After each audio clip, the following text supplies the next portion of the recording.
James Manning est un riche avocat vivant à Londres. Sa jeune épouse, Anne, est satisfaite et obéissante, et apprécie leur style de vie luxueux. Ils ont une maison à Londres et une résidence de campagne dans le Buckinghamshire. Lors d'un match de cricket local, Anne rencontre Bill Bull, un jeune homme issu d'une famille importante de la région, récemment rentré de New York. Anne, toujours aussi sociable, persuade son mari réticent, James, d'organiser un cocktail party pour leurs voisins. Cependant, le destin en avait décidé autrement. Juste au moment où la fête allait commencer, un tragique accident s'est produit. Une voiture roulant à vive allure a heurté un cycliste sur une route de campagne voisine, laissant l'homme grièvement blessé. Malheureusement, il est succombé à ses blessures quelques jours plus tard. La victime n'était autre que le mari de Maggie, la gouvernante de confiance des Manning. Anne se montre extrêmement préoccupée par le bien-être de Maggie, un comportement qui laisse James perplexe. Pendant ce temps, James remarque une égratignure sur la voiture de Bill qui disparaît mystérieusement quelques jours plus tard. Soupçonneux, James confronte Bill, l'accusant d'être impliqué dans le récent accident. Bill nie initialement l'accusation mais finit par avouer, promettant de signaler l'incident à la police, comme le lui demande James. Cependant, il semble hésitant à le faire, croyant que cela ne servirait à rien.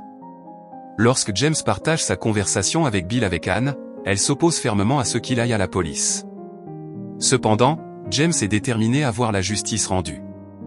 Mais sa détermination s'effondre lorsqu'Anne révèle une vérité choquante, c'est elle qui conduisait la voiture. Au début, Anne prétend avoir rendu visite à Bill pour obtenir plus de boissons pour la fête. Cependant, elle finit par admettre avoir eu une liaison avec lui. Un inspecteur de police local interroge les Manning et Bill au sujet de l'accident, laissant James déchiré entre sa conscience morale et son désir de préserver son image parfaite. James, profondément amoureux d'Anne, tente d'échapper au traumatisme de l'accident et à leurs problèmes conjugaux en prenant une escapade romantique au pays de Galles. Anne promet de mettre fin à son aventure avec Bill, mais James la prend en flagrant délit, la voyant filer à toute vitesse depuis la maison de Bill un jour. Maggie, dont le mari a été tragiquement tué dans l'accident, a été témoin de toutes les preuves. Elle a vu la voiture qui a provoqué l'accident et l'a positivement identifiée comme appartenant à Bill Bull. Cependant, la police soupçonne que le témoignage de Maggie pourrait être biaisé, car elle a déjà été licenciée d'un emploi précédent après que Bill l'ait faussement accusée de vol. Anne avait compassionnellement offert à Maggie un nouveau départ dans le village après une longue période de 8 ans sans emploi. Bill convoque James et Anne pour une réunion urgente. Il les informe que l'inspecteur de police va bientôt les interroger et que Maggie a identifié sa voiture. Bill demande désespérément à James de lui fournir un alibi, et James, malgré ses réserves, accepte à contre-séure. L'inspecteur de police arrive au bureau de James pour vérifier l'alibi fourni par Bill. Au milieu du chaos et de la tourmente, Anne s'éloigne de James et poursuit sa liaison clandestine avec Bill. James, à son grand désespoir, assiste à leur rendez-vous intime dans un dîner parisien un soir, brisant sa confiance et exposant la trahison. Consommée par la culpabilité, Anne avoue à Maggie qu'elle est responsable du tragique accident qui a coûté la vie à son mari.